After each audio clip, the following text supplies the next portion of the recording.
Hello friends. तो मैं election हार गया।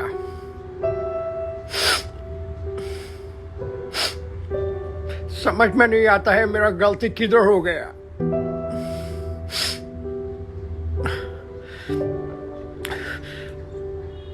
फ्रेंड्स,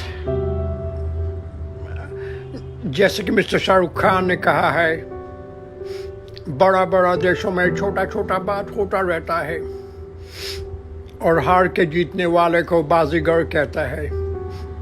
तो मैं बाजीगर हूँ फ्रेंड्स, आई एम अ बाजीगर। मेरा सुबह सुबह संकेत भोसले से भी बात हुआ, डॉक्टर संकेत से। उन्होंने भी कहा कोई बात नहीं, थोड़े दिन के लिए आराम करने इंडिया आ जाओ। I am planning some things now. बुरा तो लगता है, दिल से बुरा लगता है भाई।